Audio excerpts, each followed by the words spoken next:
नमस्कार दोस्तों, स्वागत है आपके अपने ही भरोसेमंद YouTube channel study with Heman YouTube channel पर। तो दोस्तों आज हम लाए हैं आपके लिए क्लास 12 हिंदी का फुल सॉल्यूशन यानी कि पूरा सॉल्यूशन। कई सारे चैनल आपको पूरा सॉल्यूशन नहीं बताते और आपको पागल बना देते हैं, सॉल्यूशन ही पेपर कलर डाल देते हैं। तो इस चैनल पर आपको ऐसा नहीं मिलेगा। कमेंट आ रहे थे कि हमें सर फुल सॉल्यूशन चाहिए, तो क्या है जल्दी में सॉल्यूशन तो आपको मैंने पूरा कर दिया। हो सकता है एक आध ऑब्जेक्टिव या एक आध क्वेश्चन इसमें रह जाए तो आप मैनेज कर लेना, ठीक है। बाद में मैं उनका भी आंसर दे दूंगा, ठीक है। तो चलिए यहाँ पर आप देख सकते हैं, यहाँ पर प्रश्न क्रमांक 1 आपको दिख रहा होगा। प्रश्न क्रमांक 1, तो 1 के उत्तर यहाँ क्रमांक दिए गए हैं। प्रश्न जो 1 का फर्स्ट है रहस्यवाद, सेकेंड है कार्यता, तीसरा है गुण में और चौथा है 3, ठीक है। इसका जो 5वां ऑप्शन है उसका भी आंसर मैं आपको बता दूंगा। यहाँ पर क्या लिखा नहीं गया है उसका मैं पिन कर दूंगा कमेंट बॉक्स में, आप जरूर देखें वीडियो के लास्ट में। तो मैं कमेंट बॉक्स में सारे आंसर को पिन कर दूंगा, ठीक है। बिल्कुल टेंशन न लें, पूरे आंसर आपको मिलेंगे इसी वीडियो में। और 1 से जितने भी लास्ट तक हैं आपके निबंध तक सारे प्रश्नों के आंसर इस वीडियो में मिलेंगे। तो वीडियो को अभी से लाइक कर दें क्योंकि ऐसी वीडियो आपको और कहीं नहीं मिलने वाली, ठीक है। तो यहाँ पर देख सकते हैं प्रश्न क्रमांक 2 का भी देख सकते हैं आप। भारतीय हिंदू योग पहले का आंसर, तो बाका है बिजनौर से आए थे, जो नए मेहमान कहाँ से आए थे, इस प्रकार का क्वेश्चन था शायद। तो बिजनौर से आए थे, उत्तराखंड, उदास होना, ठीक है। तो चौथा शायद 4 प्रश्न पूछे गए हैं आपके उसमें, ठीक है। चलिए देख लेते हैं। हाँ, उसमें 4 ही पूछे गए, फर्स्ट में भी लगभग सभी में। तो यहाँ पर है अब 7 प्रश्न क्रमांक 3 सत्य। तो पहले का मैं आपको कमेंट बॉक्स में बता दूंगा क्या आंसर है, दूसरे का सत्य, तीसरे का सत्य, चौथे का सत्य। इस प्रकार से आपको अपनी कॉपी में लिखना है। कॉपी भी आपको इसी प्रकार से लिखनी है जिस प्रकार से कॉपी लिखी गई है। कॉपी का मैंने वीडियो इसलिए बनाता हूँ जिससे आपको अच्छा क्लियर पता चल जाए। गलत सलत बताने से कोई फ़ायदा नहीं। स्टूडेंटों को भ्रमित जानकारी पहुँचाना हमारा बिल्कुल भी उद्देश्य नहीं है। हम लक्ष्य एक ही रखते हैं कि आपके पास बिल्कुल सही जानकारी पहुँचे, ठीक है। फिर अगर थोड़ी बहुत गलती तो इंसान से ही होती है, तो वो आप देख लेना, ठीक है। इसके बाद आप देखते हैं प्रश्न क्रमांक 4। तो प्रश्न क्रमांक 4 में है हमारा साध्य, तो साध्य का असाध्य हो जाएगा। वापसी का उषा प्रियबंधन, जो कि वापसी कहानी थी आई थिंक, जो जिसकी कविता थी उषा प्रेम बता। फिर घोड़ा शायद एकांकित क्लियर नहीं है, लेकिन हाँ घोड़ा जो जिसकी जो कविता थी या बोल सकते हैं जो लिखित घोड़ा किसने काव्य किसने लिखा था या लेखक कौन थी, तो महादेवी वर्मा थी, ठीक है। दांत खट्टे करना अर्थ है, तो दांत खट्टे करने का अर्थ होता है परास्त करना, ठीक है। चलिए आगे बढ़ते हैं, आगे क्वेश्चन की तरफ बढ़ते हैं। तो यहाँ पर आप देख सकते हैं प्रश्न क्रमांक 5 हमारा आ चुका है स्क्रीन पर। आप देख सकते हैं कि घर के पड़ोस में रहने वालों को पड़ोसी कहते हैं, यानी कि प्रश्न था घर में रहने वाले को क्या कहते हैं, तो पड़ोसी, घर के पास में जो रहता है उसे पड़ोसी कहते हैं। दूसरा क्वेश्चन था देवप्रयाग में अलकनंदा नदी के पानी का रंग है, तो ये नीला रंग है। भारत की राष्ट्रीय भाषा हिंदी है, जो कि मानी जाती है। ऐसा संविधान में 2-3 राष्ट्रभाषा समथिंग बताई गई है, इस क्लियर नहीं है कि हिंदी ही है, लेकिन फिर भी आप चाहें तो कर सकते हैं। चौथा है सरफरोशी की तमन्ना अब हमारे दिल में है, देखना है जोर कितना बाजुए कातिल में है, ठीक है। जो कि एक काफ़ी वीरत से भरी हुई कविता है। फिर प्रश्न क्रमांक 6 है हमारा, जो कि अथवा का लिखा गया है। ये आपको क्लियर ध्यान देना है कि प्रश्न क्रमांक इसमें 6 का अथवा है या प्रश्न क्रमांक 6 ही है, नहीं तो आप अथवा का गलत कर आए। छायावाद कविता की विशेषताएं निम्नलिखित है। सबसे पहले श्रृंगार भावना, तो छायावादी काव्य मुख्यतः श्रृंगार काव्य। छायावाद का श्रृंगार उपभोग की वस्तु नहीं है, अपितु कौतूहल का विस्मय का, कौतूहल और विस्मय का क्या था, सब्जेक्ट है, विषय था। चलिए आगे बढ़ते हैं। आगे हमारा यहाँ पर आप देख सकते हैं जो छायावाद में कल्पना की प्रधानता थी, ठीक है। छायावाद काव्य में कल्पना को प्रधानता दी गई। छायावादी कवियों ने यथार्थ की अपेक्षा कल्पना को काव्य में अधिक अपनाया, यानी कि जो उन्होंने क्या किया, जो कल्पना को अधिक अपनाया। यथार्थ यानी कि जो सत्य होता है उसे हम यथार्थ बोलते हैं, ठीक है। आपको आई होप आपको सब अच्छे क्लियर समझ में आ रहा होगा। अगर क्लियर समझ में आ रहा है तो वीडियो को लाइक कर दे। दोस्तों इस वीडियो का मैं आपको लाइक का टारगेट दे देता हूं, आपको कम से कम इस वीडियो को 300+ लाइक करना है, ठीक है। क्लास 9 के स्टूडेंट से मैंने कहा था कि 100 लाइक, तो उन्होंने 300 के समथिंग लाइक कर दिया। आपसे मैं 300 ही कह रहा हूं, तो आप कर दीजिए क्योंकि आपके लिए इतनी मेहनत कर रहा हूँ। आपको कॉपी सहित मैं आपको बता रहा हूँ किस प्रकार से आपको आंसर लिखना है, तो लाइक आपको करना पड़ेगा, ठीक है। यहाँ पर छायावाद और रहस्यवाद में अंतर पूछा गया है। तो छायावाद तो इसमें चिंतन की प्रधानता होती है, और जो रहस्यवाद में चिंतन की प्रधानता होती है, छायावाद में कल्पना की प्रधानता होती है। और जो छायावाद में ज्ञान व बुद्धित्व की प्रधानता होती है, और छायावाद में भावना की प्रधानता होती है। और बात करते हैं हम तीसरा, तो इसकी प्रकृति दार्शनिक होती है। यहाँ कर्णादि की दार्शनिक, और इसके मूल में प्रकृति, इसके मूल में क्या होता है, प्रकृति है। चलिए आगे बढ़ते हैं बगैर किसी देर के।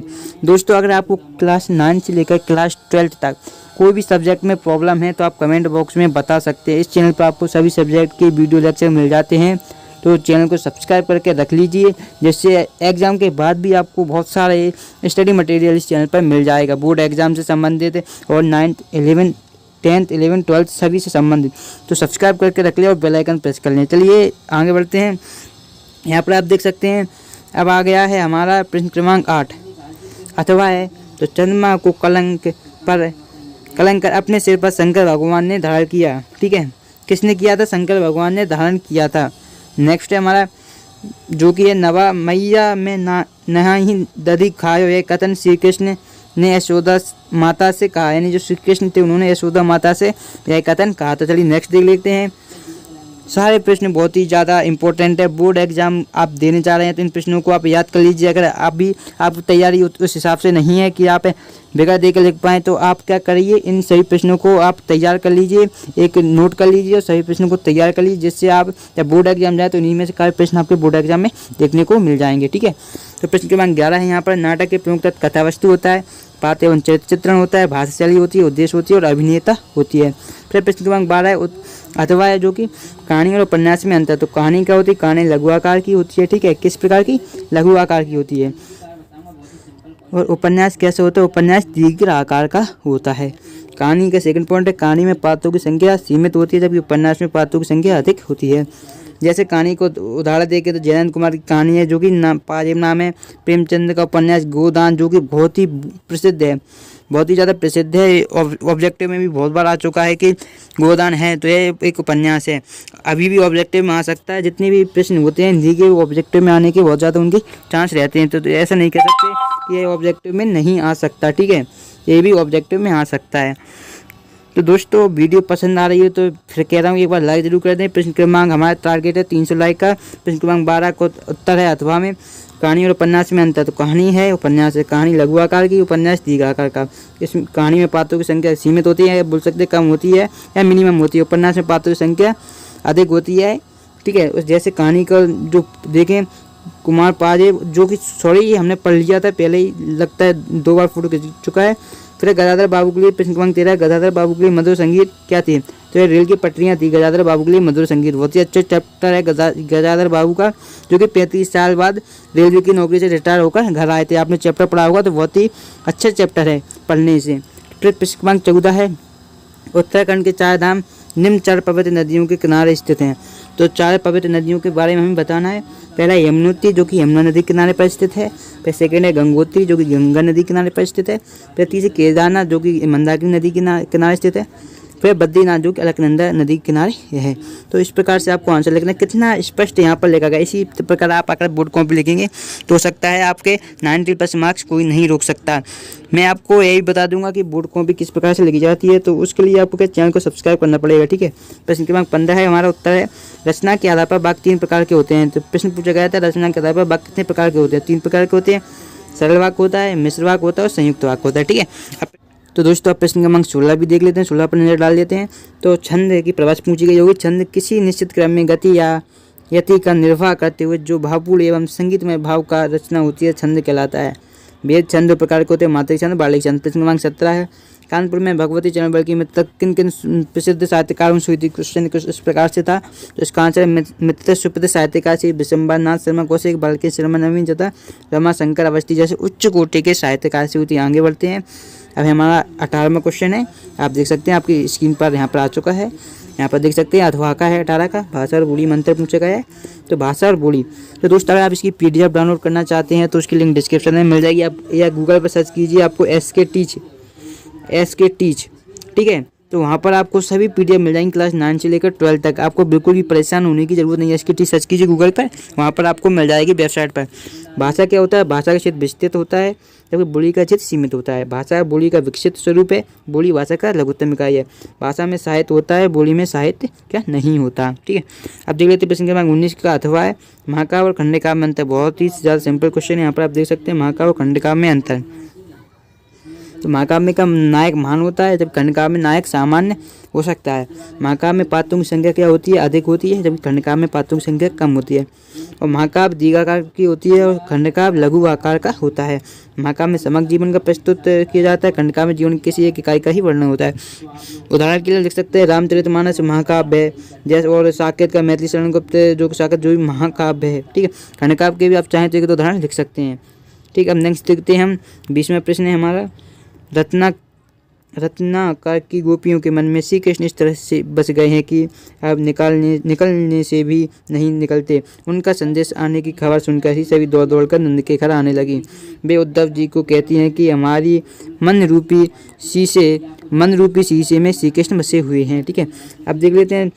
तुम अपने कठोर वचन रूपी पत्थर यानी कि बाण चलाकर हमारे मन रूपी शीशे को तोड़कर अनेक मोहन हमारे हृदय में मत बनाओ। अनेक मोहन हमारे हृदय में बसकर अधिक दुख देंगे। प्रश्न 21 है नाटक और एकांकी में अंतर। यहाँ पर आप देख लीजिए, नाटक को कई बार बता चुका हूँ मैं। आप चाहे तो यूट्यूब चैनल पर वीडियो डली हुई है नाटक और एकांकी में, तो इस चैनल पर आप देख सकते हैं। कई अंक होते हैं नाटक में, पात्रों की संख्या अधिक होती है, दीर्घाकार होता है। इसकी विकास प्रक्रिया शुरू से अंत तक धीमी गति से संपन्न होती है। इस प्रकार दोनों तक दिए गए हैं, यहाँ पर देख सकते हैं। फिर प्रश्न क्रमांक हमारा 24 आता है, जो कि अथवा है सभ्यता और वर्तमान, जो कि गद्यांश और पद्यांश वाले प्रश्न है। संदर्भ यहाँ पर दिया गया है। प्रस्तुत गद्यांश हमारी पाठ्यपुस्तक स्वाति के भाई नामक पाठ से लिया गया है, जिसके लेखक आचार्य रामचंद्र शुक्ल हैं। ठीक है, इसके लेखक आचार्य रामचंद्र शुक्ल यहाँ पर दिया भी गया है। उसके बाद प्रसंग है आज विश्व में प्रेम का नारा मात्र नारा ही रह गया है। जगतिगत द्वेष के कारण जातिगत द्वेष के साथ राष्ट्रगत द्वेष भी उभरा है। तो यहाँ पर आप इस प्रकार से कुछ चाहें तो लिख सकते हैं। यहाँ पर व्याख्या भी की गई है, इस प्रकार से यहाँ पर व्याख्या की गई है। तो दोस्तों यह है व्याख्या, आप चाहें देख सकते हैं। दोस्तों इसके बाद आपका एक गद्यांश और होगा, उसके बाद निबंध और एप्लीकेशन है। तो निबंध और एप्लीकेशन तो आपको ढूंढने में कोई ज़्यादा परेशानी नहीं होगी, क्योंकि आपकी बुक में आसानी से मिल जाएंगे, क्योंकि उसका एक अलग ही चैप्टर होता है निबंध का और एप्लीकेशन का।